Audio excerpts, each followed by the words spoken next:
జగన్మోహన్ రెడ్డి గారు ఆంధ్రప్రదేశ్కి 5 ఏళ్ళు సీఎంగా ఉంటే 2024 ఎలక్షన్స్ తర్వాత ఒకరోజు మాత్రమే ఎమ్మెల్యేగా ఉన్నారట.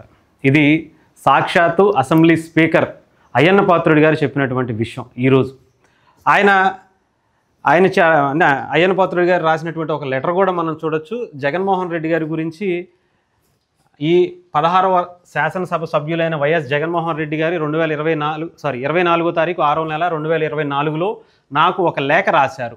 ఆ లేఖ అంతా కూడా అభియోగాలు, ప్రాలాపనలు, బెదిరింపుల మయంగా, దానికి తోడుగా తనకు ప్రతిపక్ష నాయకుడినను, దానికి ప్రతిపక్ష హోదా అర్హత ఉందంటూ అసంబద్ధ వాదనలు. కానీ ఈ లేఖలో ఎటువంటి ప్రత్యేక అభ్యర్థన లేదనే విషయం గమనించాలి.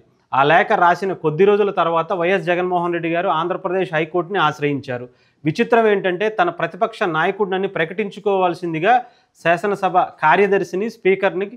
కార్యదర్శిని ఆదేశించాలని ఆయన రిట్ పిటిషన్లో విజ్ఞప్తి చేశారు.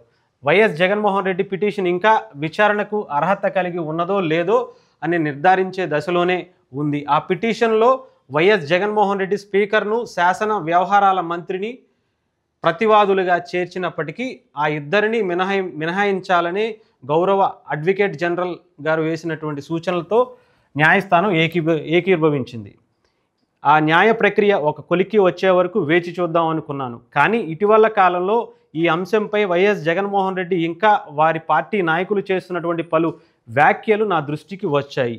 గౌరవ హైకోర్టు స్పీకర్కు సమన్లు జారీ చేసిందని, ఉత్తర్వులు జారీ చేయాలని స్పీకర్ను ఆదేశించిందని, అంటే ఆయనకి ప్రతిపక్ష హోదా ఇవ్వాలని చెప్పి హైకోర్టు తీర్పు ఇచ్చిందని చెప్పేసి, ఆదేశించిందని చెప్పి వైఎస్ జగన్మోహన్ రెడ్డి చెప్తున్నట్లుగా వార్తలు వస్తున్నాయి.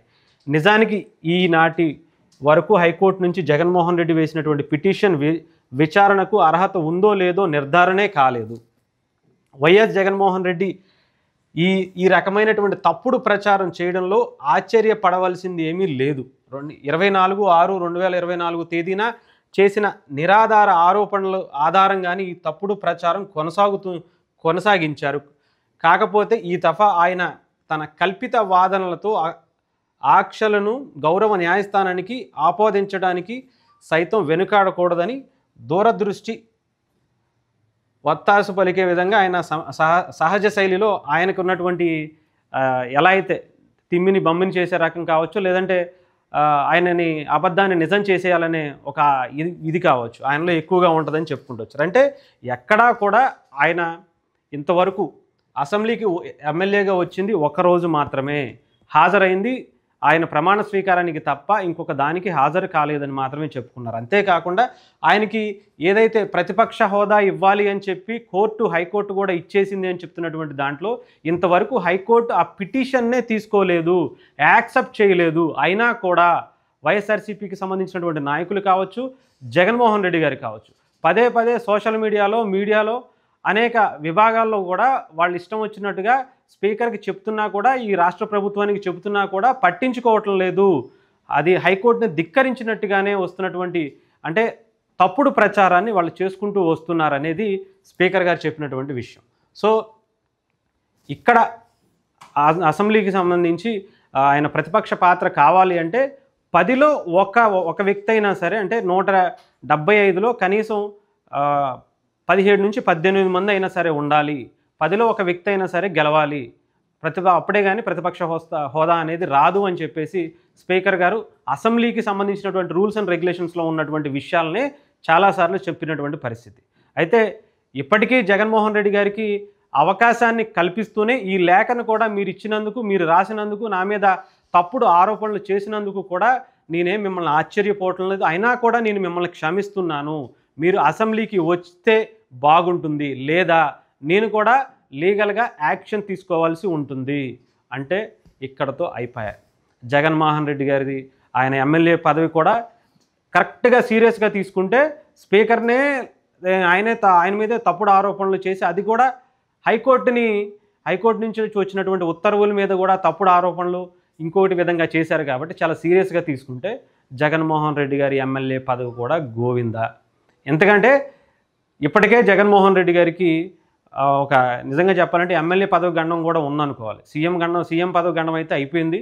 అది కూడా పోయింది కాబట్టి ఇప్పుడు ప్రతిపక్ష గండం అయితే అది రానే రాదు ఈ 5 ఏళ్లకే అని చెప్పేసి తేల్చి అసెంబ్లీ మొత్తం ముక్త కంఠంతో చెప్పినటువంటి పరిస్థితి కనిపించింది. అసెంబ్లీ చెప్పడమే కాదు, మొత్తం అంతా కూడా రాష్ట్ర ప్రజలందరూ కూడా వాళ్ళ తీర్పు ద్వారా జగన్మోహన్ రెడ్డి గారికి ఈ 5 ఏళ్ళు ప్రతిపక్ష పాత్ర కూడా వద్దు అని వాళ్ళు నిర్ణయించిన తర్వాతే ఓ మూలన కూర్చోబెట్టినటువంటి పరిస్థితి, 11 సీట్లు ఇచ్చినటువంటి పరిస్థితి. అది తీసుకోలేనటువంటి జగన్మోహన్ రెడ్డి గారు ఇంకా మైండ్ సెట్లో నేను ఇంకా ప్రతిపక్ష నాయకుడినే అని చెప్పి తనను తాను చెప్పుకుంటూ ప్రజల్ని కావచ్చు, లేదంటే అక్కడ గవర్నమెంట్ని కూడా మార్చేయాలి, లేదంటే హైకోర్టులని అందరినీ కూడా మైమరిపించి చేసేలాగా ఒక కార్యక్రమాలు చేయాలనే విధానంలో జగన్మోహన్ రెడ్డి గారు ఇంకా చేస్తున్నటువంటి కార్యక్రమాలకు అడ్డుకట్ట వేయడానికి స్పీకర్ చాలా బలమైనటువంటి నిర్ణయాలు తీసుకోబోతున్నట్టుగా కూడా తెలుస్తోంది.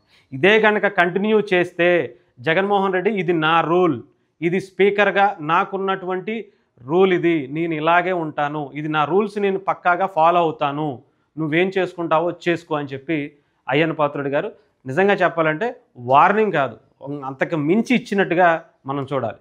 జగన్మోహన్ రెడ్డి గారు ఇది కనుక ఆయన దీన్ని ఇదే విధంగా కొనసాగిస్తే ఉన్నది కూడా పాయే. మొత్తం ఆయన జీవితాన్ని, ఆయన రాజకీయ జీవితాన్ని, కనీసం ఎమ్మెల్యేగా కూడా మొత్తం ఆయనతో పాటు గెలిచినటువంటి మిగతా 10 మంది ఎమ్మెల్యేల జీవితాలు కూడా రాజకీయ భవిష్యత్తుతో పాటు వైఎస్ఆర్సీపీ భవిష్యత్తును కూడా ప్రశ్నార్థకం చేసి ఆయన మళ్ళీ ఆయన దారి ఏదో మనకు తెలిసే ఉంటుంది కదా, గతంలో 16 నెలలు ఉండొచ్చారు కాబట్టి అక్కడికి వెళ్ళిపోయే పరిస్థితికి అయితే వస్తుంది.